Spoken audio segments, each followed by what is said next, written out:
Salam sejahtera dalam kasih Kristus. Apa kabar Bapak Ibu Saudara sekalian? Saya sangat senang boleh jumpa dengan Bapak Ibu Saudara sekalian melalui channel ini.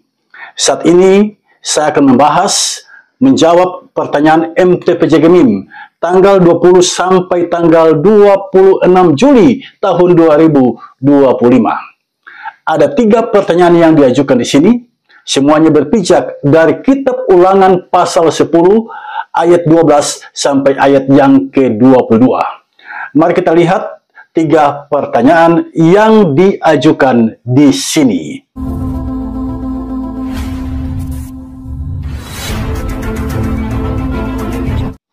Yang pertama, apa alasan menjadikan Tuhan Allah sebagai pokok puji-pujian menurut Ulangan pasal 10 ayat 12 sampai ayat yang ke-22? Yang kedua, mengapa Tuhan Allah telah menjadi pokok pujian dalam kehidupan pribadi, keluarga, dan jemaat saudara? Berikan alasannya. Yang ketiga, menurut saudara, bagaimana cara praktis mengaplikasikan pemahaman Allah sebagai pokok pujian dalam kehidupan sehari-hari?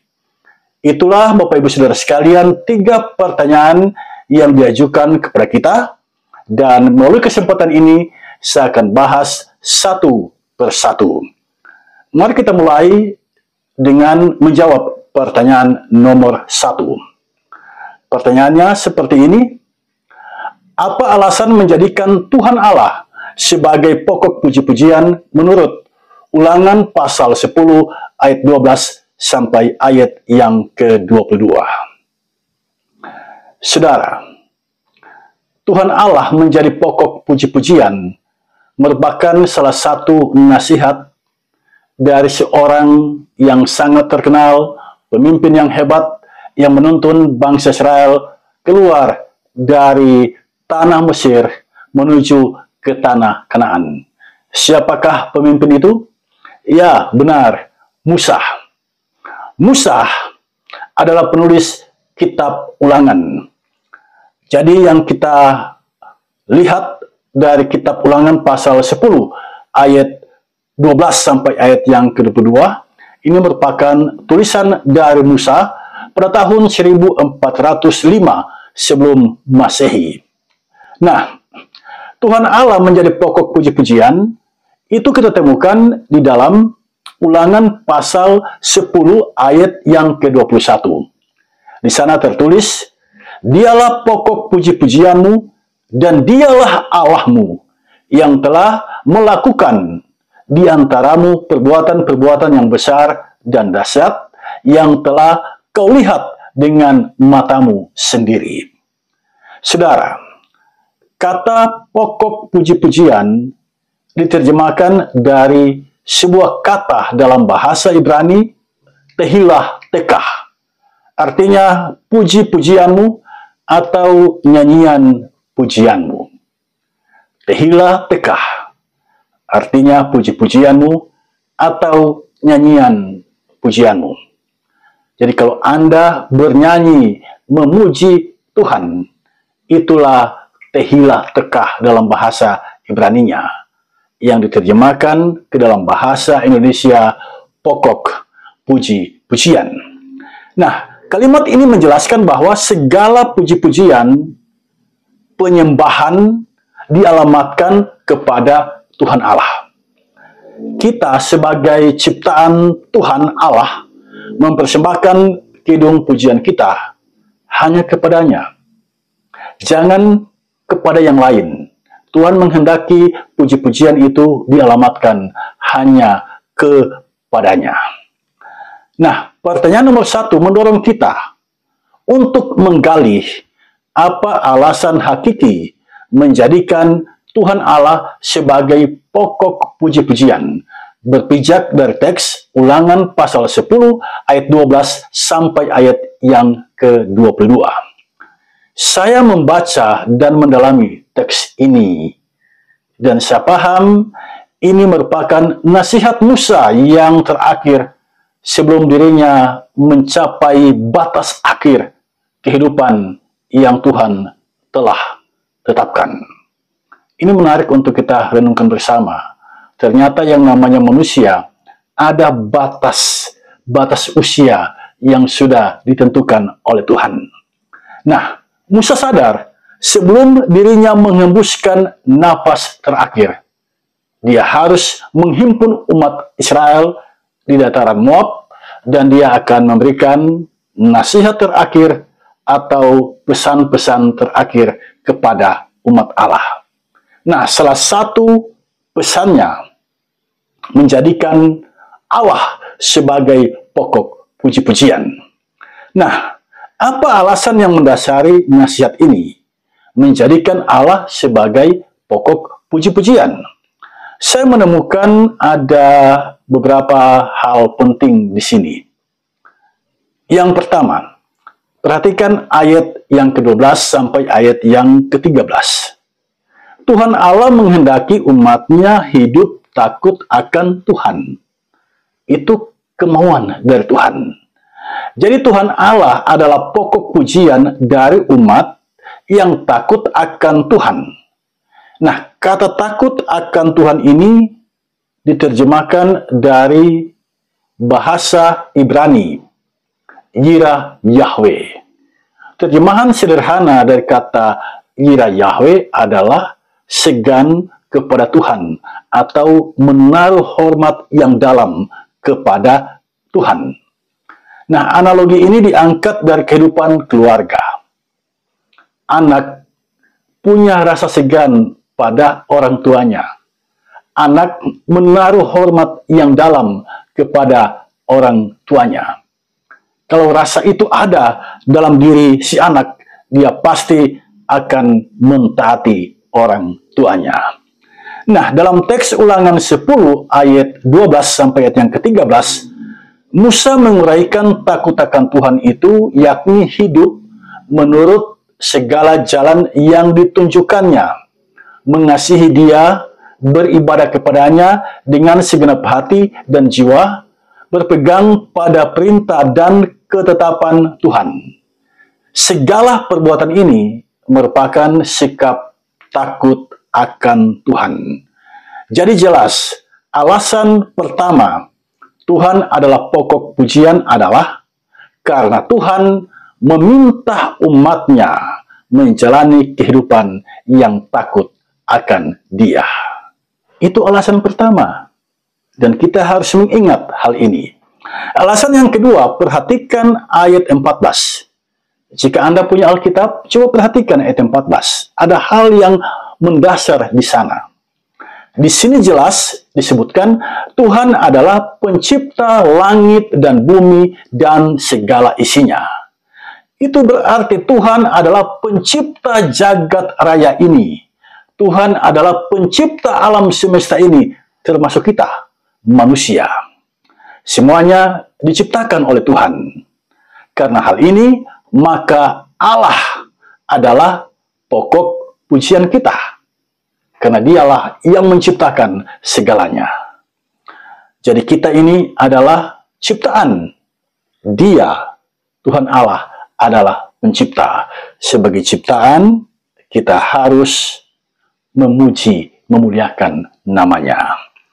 Alasan yang ketiga, perhatikan ayat 15 sampai ayat yang ke-16. Apa yang Anda baca di sana?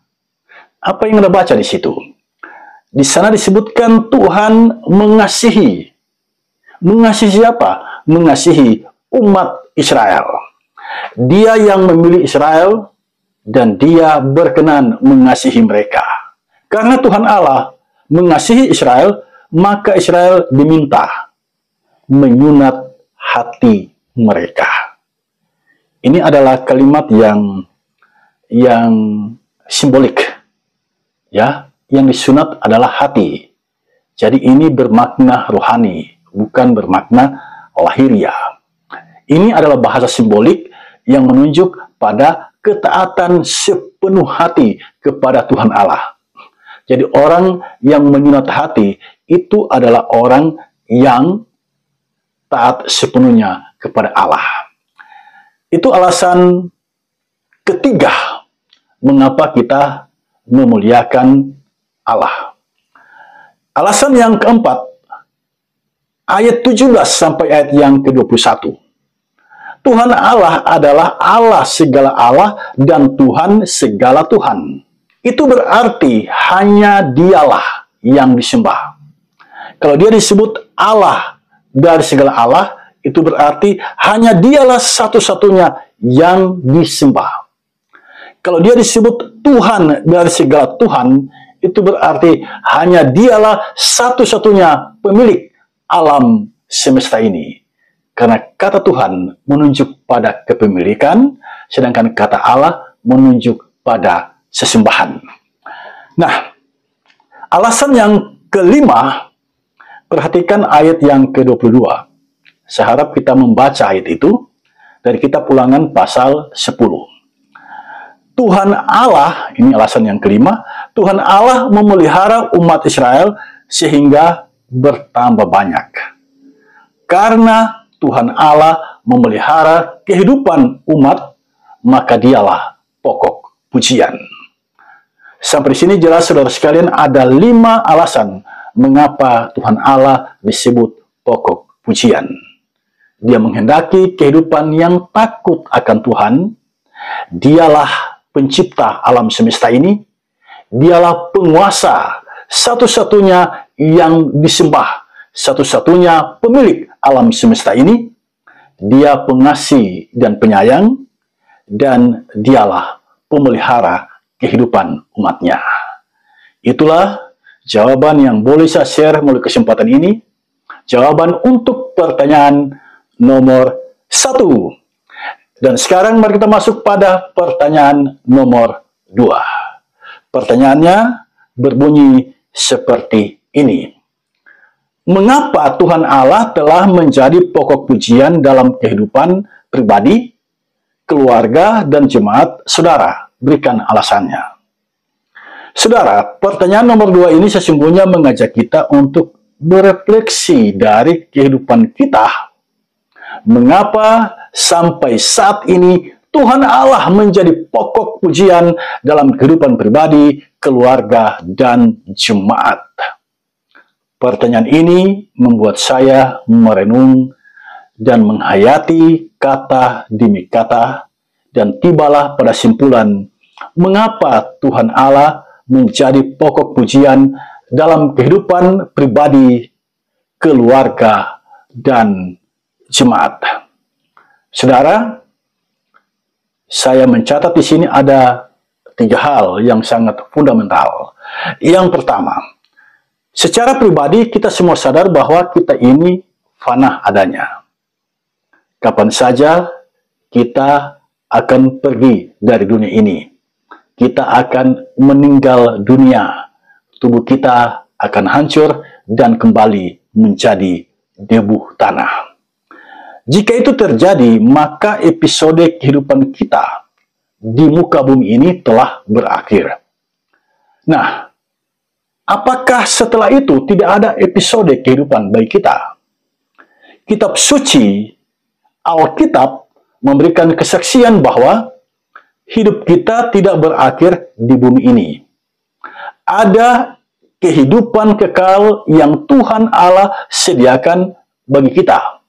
Ada sorga yang menanti orang-orang yang percaya kepada Tuhan Allah, dan mereka akan memasuki sorga dan hidup bersama dengan Allah di sana. Nah, adanya pengharapan ini bahwa ada kehidupan setelah kematian menjadikan Tuhan Allah pokok pujian kita. Itu hal pertama yang boleh saya kemukakan di sini. Mengapa Tuhan Allah menjadi pokok pujian dalam kehidupan pribadi, keluarga, dan jemaat. Yang kedua, ada pengalaman iman. Saat kita mengalami keterpurukan hidup, saat kita mengalami kesulitan ekonomi, atau tubuh kita sakit menahun, ataupun pergumulan lainnya. Pada saat itu, di saat kita sedang bergumul, kita mendapatkan pertolongan yang ajaib, mempesona, dan membuat kita kagum atasnya. Saya tidak tahu apakah Bapak Ibu pernah mengalami hal yang sedemikian itu. Ada pengalaman yang menurut akal sehat kita tidak bisa melakukannya, tetapi kita dapat melakukannya. Nah, pengalaman-pengalaman yang semacam ini membuat kita kagum, membuat kita terpesona, lalu kita meyakini bahwa ada karya Tuhan di dalam kehidupan kita. Karena itulah kita memuliakan Allah. Dialah yang mengizinkan penderitaan hidup, pergumulan kehidupan memasuki kehidupan kita. Dia yang memberikan kekuatan bagi kita untuk menanggung pergumulan itu. Dan dia jualah yang menolong kita untuk dapat mengatasinya, untuk keluar dari pergumulan kehidupan itu. Pada akhirnya kita mengalami kebahagiaan. Nah, pengalaman yang sedemikian ini menjadikan kita bersyukur dan Allah pun menjadi pokok pujian kita. Yang ketiga, adanya kesadaran iman bahwa dialah penguasa alam semesta, termasuk penguasa atas hidup kita. Nah, kesadaran yang semacam ini mengantar kita untuk tiba pada sikap iman, menjadikan Allah itu sebagai pokok pujian kita. Itulah 3 hal yang boleh saya sampaikan melalui kesempatan ini. Jawaban saya untuk pertanyaan nomor 2, dan Anda bisa menambah daftar jawaban Anda atas pertanyaan ini. Dan sekarang mari kita masuk pada pertanyaan nomor 3. Pertanyaan nomor 3 bunyinya seperti ini. Menurut saudara, bagaimana cara praktis mengaplikasikan pemahaman Allah sebagai pokok pujian dalam kehidupan sehari-hari? Saudara, saya sangat tertarik dan suka dengan pertanyaan ini. Premis Allah sebagai pokok pujian itu merupakan pengajaran bagi kita, pengajaran Alkitabiah bagi kita. Itu adalah nasihat Musa kepada umat Israel, dan itu pengajaran bagi kita. Nah, yang harus kita pikirkan sekarang adalah rumusan aplikatif dari pengajaran ini, agar pemahaman iman kita benar-benar terlihat melalui kehidupan kita sehari-hari. Nah, jika kita mengimani Allah sebagai pokok pujian, maka yang harus kita lakukan adalah, saya mencatat 6 hal di sini. Yang ke-6 itu sangat penting. Saya harap kita mengikutinya satu persatu. Karena ini sangat penting, saya akan bicara dengan agak lambat agar Anda dapat menyimak, menghayati, merenungkan, kemudian melaksanakannya. Yang pertama, jika kita mengimani Allah sebagai pokok pujian, maka yang harus kita lakukan yang pertama adalah memuji Tuhan dalam setiap ibadah maupun dalam persekutuan keluarga, bahkan pribadi. Anda luangkan waktu untuk memuji Tuhan. Kalau Anda mengimani Allah adalah pokok pujian. Yang kedua, menjaga lidahmu, agar lidah itu tidak menyakiti sesama. Mengapa kita harus menjaga lidah ini? Karena lidah yang sama telah kita gunakan untuk memuji nama Tuhan. Yang ketiga, apapun yang kita kerjakan, semuanya harus berada dalam bingkai motivasi memuji nama Tuhan. Jadi tidak soal kita berbeda aktivitas dan profesi. Yang pokok, aktivitas dan profesi kita memuliakan nama Tuhan. Yang keempat, mengasihi semua orang sekalipun berbeda latar belakangnya dengan kita. Bahkan berbeda keyakinan sekalipun. Mengapa kita harus mengasihi semua orang? Karena Allah adalah kasih. Dia pengasih dan penyayang. Dengan mengasihi semua orang, kita sedang memuliakan Allah. Yang kelima, menabur kebaikan kepada semua orang, bukan supaya kita mendapatkan berkat dari Tuhan Allah, bukan. Kita menabur kebaikan karena Tuhan Allah yang kita sembah adalah Tuhan Allah yang baik bagi semua orang. Maka kita pun harus hidup baik dalam relasi dengan sesama. Yang keenam, memberitakan tentang Yesus Kristus sebagai Tuhan dan Juru Selamat dunia, baik lewat perkataan maupun lewat perbuatan kita. Tindakan ini dilandasi oleh sebuah keyakinan bahwa tidak ada seorang pun yang dapat datang kepada Bapa kalau tidak melalui Yesus Kristus. Soal orang percaya atau tidak, itu di luar kewenangan kita. Tetapi kita harus bersaksi bahwa Dia adalah Tuhan dan Juru Selamat dunia. Inilah yang boleh saya sampaikan mulai kesempatan ini. Mintalah hikmat Roh Kudus agar kita diberikan kemampuan untuk mengerti kebenaran firman-Nya, merenungkan itu siang dan malam, dan melaksanakan itu di sepanjang perjalanan kehidupan kita. Semangat Bapak Ibu Saudara sekalian menjalani kehidupan ini. Percayalah, Tuhan ada bersamamu. Tuhan Yesus memberkati kita semua.